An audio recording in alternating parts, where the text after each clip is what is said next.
Ayat yang ke-20. Tetapi hukum Taurat ditambahkan supaya pelanggaran menjadi semakin banyak.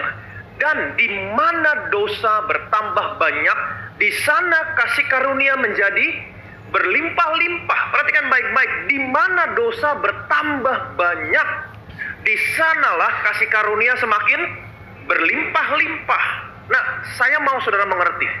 Ayat ini ditulis bukannya untuk berkata sama saudara, yuk bikin dosa, tenang aja, ada kasih karunia.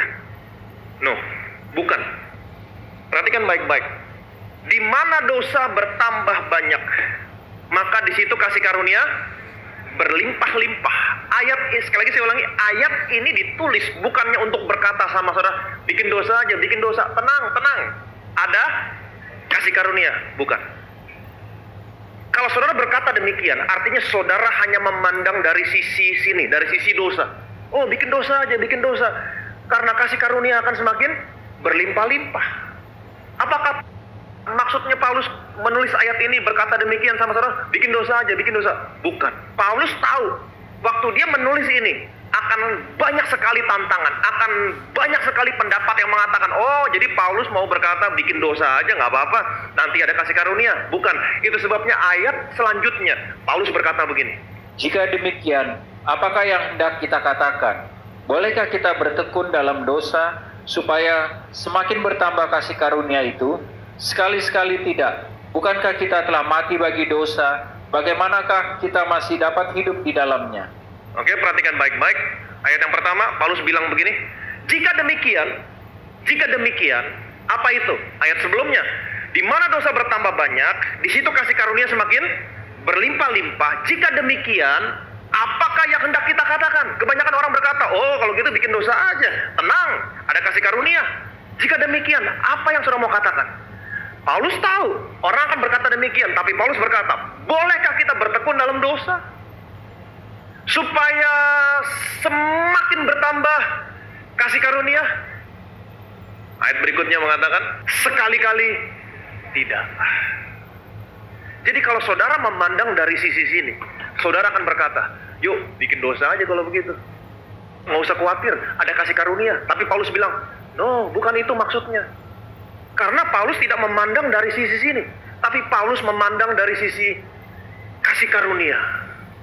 Di mana dosa bertambah banyak, di sana kasih karunia ada kabar baik. Di sana kasih karunia semakin berlimpah-limpah. Jangan lihat dari sisi situ.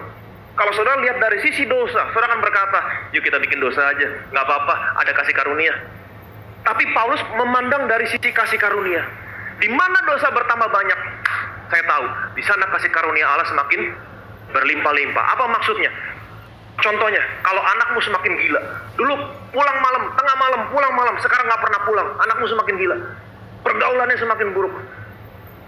Saudara, apa yang harus saudara lakukan? Apa yang harus saudara lakukan? Saudara masuk kamar, saudara berdoa, Bapak aku bersyukur, di mana dosa bertambah banyak, di sana kasih karunia semakin berlimpah-limpah. Bukannya maksudnya saudara berkata sama anakmu, ayo bikin dosa lagi yang banyak supaya kasih karunia. No.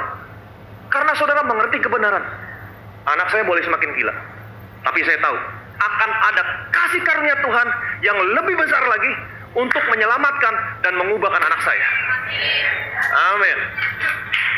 Amin. Akan ada kasih karunia yang lebih besar lagi untuk menyelamatkan dan mengubah anak saya. Kalau suamimu semakin gila, Tuhan, aku tahu dia boleh semakin gila, tapi ada kasih karuniamu yang lebih besar lagi untuk menyelamatkan dan mengubahkan suamiku.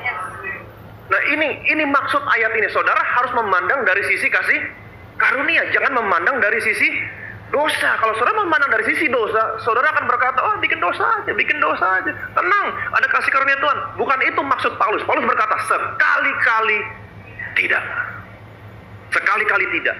Tapi saudara harus memandang dari sisi kasih karunia.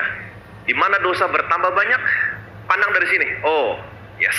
Akan ada kasih karunia Tuhan yang lebih besar lagi, yang akan mengubahkan anak saya, menyelamatkan dia. Suamimu semakin gila, tenang. Oke? Saudara bisa berkata, Tuhan, aku percaya dia boleh semakin gila, tapi ada kasih karunia Tuhan yang lebih besar lagi, yang bisa mengubahkan, menyelamatkan dia. Amin. Yuk sekali lagi berikan kemuliaan yang meriah bagi nama Yesus. Di mana dosa bertambah banyak, di sana kasih karunia semakin berlimpah-limpah. Ada kabar baik di sana. Demikian juga kalau ada area kehidupanmu yang lemah, seluruh area kehidupanmu, kalau di situ ada sesuatu yang lemah dalam area kehidupanmu, di sana juga kasih karunia Tuhan akan semakin berlimpah-limpah. Paulus berkata kepada jemaat di Korintus, justru dalam kelemahankulah kuasamu bekerja sempurna. Amin.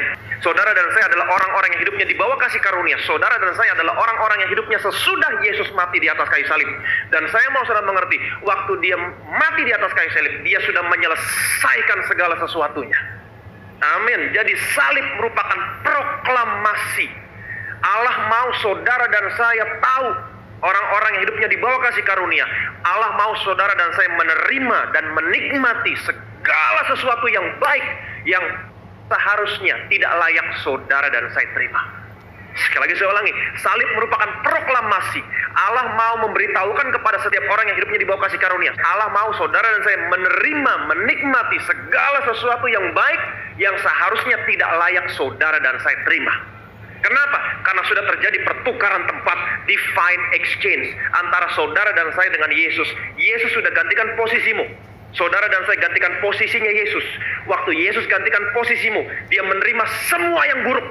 Semua yang buruk yang seharusnya menjadi bagianmu. Yesus menerima semua yang buruk yang seharusnya tidak layak dia terima. Supaya hari ini, saudara dan saya yang gantikan posisinya Yesus, saudara dan saya menerima semua yang baik yang seharus menjadi milik Yesus. Yang percaya boleh bilang amin. Saudara dan saya menerima semua yang baik yang seharusnya tidak layak saudara dan saya terima. Ini yang terjadi sama Abraham. Ini yang terjadi sama saudara sama saya. Di atas kayu salib dia sudah bayar segala sesuatunya.